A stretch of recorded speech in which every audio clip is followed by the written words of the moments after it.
lungisela okhokho bethu lokho abadinga ukuthi kulunge bese into zethu zokhanya ngoba sothi masicela kubona bokwazi ukuthi basicele kumkhulu omkhulu bese izinto zethu ziyenzeka ake nginike ubufakazi bokugcina nje uma ngabe umlungiselele ukhokho wakho ubona ngani ukuthi hayi ulungiselelile right mangabe se right ke wazi ngani uzoya ngempela kokucela uNkulunkulu mayise ihlela bisejabula ukuthi ayangilungisela ingane yami bese yayihlalela nje uyabona akabi nankinga wena lokho uyocela athi sicelele uyabona umzali ngani uthi uya ngempela umuntu uyabona umzali ingane meyizala ekenkingeni bese ingane yamenzela okuhle nangelilodwa ilanga ngeke lo mzali azayikhohle lo ngane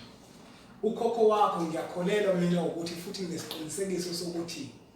uma usumenzelile lokho okuhle kumenzele kona ikakhulu kumkhiphe enkingeni uyokwazi ukuthi aziveze kuwena afika azobonga ubone nawe uguquko okanye izinto sezishintsha manje empilweni yakho ubone ukuthi hayi ngempela njengangenze lento kusho kona ukuthi manje ukhokho wami izinto zenzakalile ngoba kubona bonke abantu othola ukuthi abantu abadala bayakwazi ukuthi bafike kuyena ngephupho uyabona labe ngifuna ukuya khona mina ila ekutheni bonke abantu abaphilayo emhlabeni izinto abanazo bazenzela amathongo alele phansi kothula omhlaba abazenzela umthandazo uyaphika nawe la awuvumi wothi ngikufakazise lokho engikushoyo uNkulunkulu kuthiwa ubathanda bonke abantu bathi mabefika esontweni bezothandaza bonke bafike bakhuleke bonke bacele ngokwehlukana kwabo bese kuba khona kulabo bantu labakade beke esontweni umuntu oneThongo eliphilile neThongo elinothando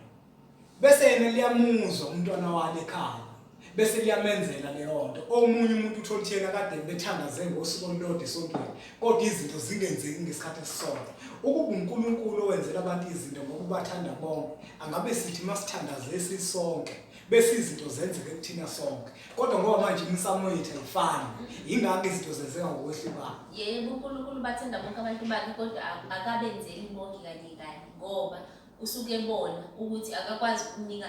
kanye izinto ngoba isikhathi uyabona isikhathi sakho mhlawumbe nawo ukabi right ukuthi ungathula le ndawo ukabi matured for lento uyakwazi ukubona ungaphambili ukuthi manje ngikunikeza lokhu manje mhlawumbe uzohambela kude nayo uNkulunkulu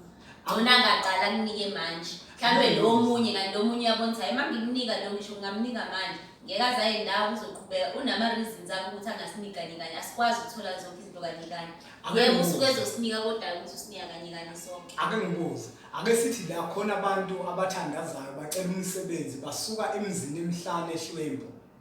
yini ngeke abanike kanye bobahlanu nabantu umsebenzi ebona ukuthi inkati lileleziko ukubona bonke ngoba uyayazi inhliziyo yakho uyazi ingqondo yakho uyamazi umuntu udalo uyena so uyazi ukuthi lo mangimnika manje lo msebenzi mhlambe uzothi umethula lo msebenzi avela ngikhohle ukuthi uNkulunkulu so angingaqale ngimnike akakathi ukuzwa lesimo kancane ukuze asondele eduze kimi ufuna asondele kuyena asondele eduze kimi mase sondele ke sehleli kimi sengiyazi ukuthi use right ke for umsebenzi engiyamnikeza nayo ke lento isizwe sikaMthaniye safike sabulawa ngayo sabulawa ngethemba sibulawa ilabantu laba abafika nenkolo abafundisi basiduduza ngokuthi uma sithandaza sicela kuNkulunkulu izinto ezingenzeki sibozitshela ukuthi